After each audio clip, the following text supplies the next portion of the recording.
Muchas gracias por esta invitación para un tema tan tremendamente importante como es el saltarse a las leyes internacionales, el saltarse a los compromisos internacionales para tratar de ahogar a pueblos enteros por el hambre y problemas sanitarios también.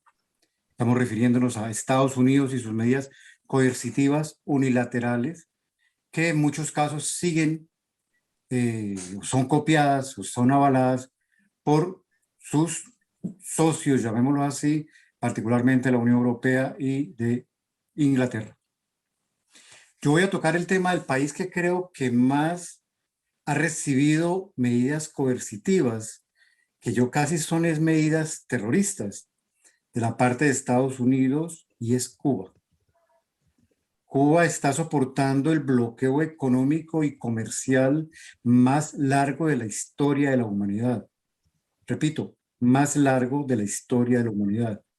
Más de 60 años lleva Cuba soportando este bloqueo. Un bloqueo que comienza, lógicamente, en los años 60, cuando triunfa la Revolución Cubana, y Cuba se declara soberana ante Estados Unidos.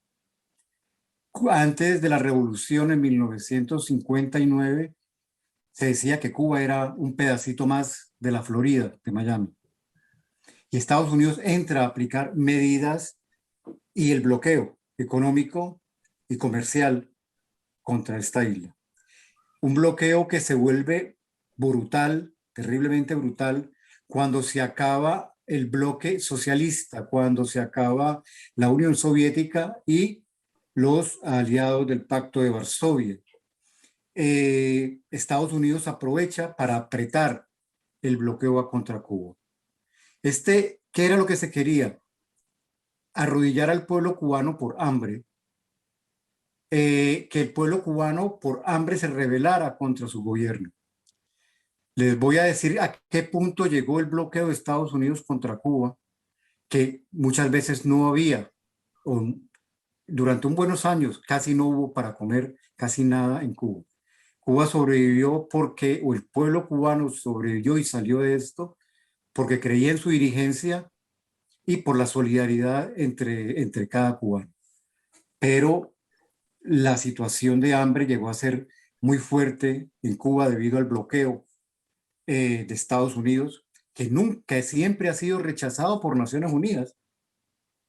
Hay que tener en cuenta eso. Naciones Unidas lleva ya no sé cuántos años rechazando y oponiéndose a este bloqueo de Estados Unidos a Cuba. No más el señor Trump, para adelantar, emitió más de 200 leyes para bloquear mucho más a la economía cubana. Cuba no puede comprar un medicamento que contenga más del 10% de de un producto estadounidense. Cuba no puede comprar aviones que contengan más de 10% de componente producido por Estados Unidos o subsidiarias de Estados Unidos. A pesar de ello, la medicina en Cuba ha continuado y ha mejorado, pero siempre en este bloqueo tan tremendo. El otro ejemplo es más reciente y es Venezuela. Cuando Venezuela sube el presidente Chávez y se declara también soberano de las leyes y de las disposiciones políticas y militares de Estados Unidos, también se le aplica un bloqueo a Venezuela. ¿Qué ha dado a esto contra Venezuela? Se le han robado su oro. Londres le robó el oro que tenía depositado en sus bodegas. Estados Unidos le robó una empresa que tenía petrolera y de distribución de petróleos y aceites en Estados Unidos. Se le ha prohibido comprar medicamentos. Ahora, con la pandemia del COVID, se le fue a comprar medicamentos y los bancos le robaron el dinero para comprar medicamentos y vacunas. O sea, es otra manera. Cuba y Venezuela, en particular esos dos países, han tenido que sufrir otra manera de piratería, porque le roban el dinero que tienen en los bancos o no les permiten a hacer transacciones comerciales por los bancos, ni en dólares ni en euros. Repito, y este bloqueo, esta piratería, ha ofendido tremendamente a los pueblos cubano y venezolano.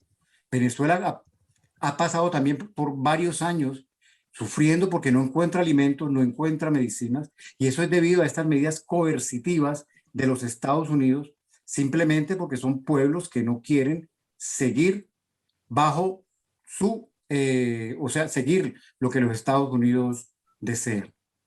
Entonces hay que tener en cuenta, con esto me detengo, podríamos continuar más adelante, pero repito, Cuba es el país en el mundo que más ha recibido un bloqueo, el más largo en la historia humana, y Venezuela también la han tratado de hacer arrodillar a su revolución bolivariana por hambre. De todas maneras, el pueblo ha creído en sus gobernantes y ahí continúa. Esto era lo que les quería decir brevemente sobre estas dos naciones.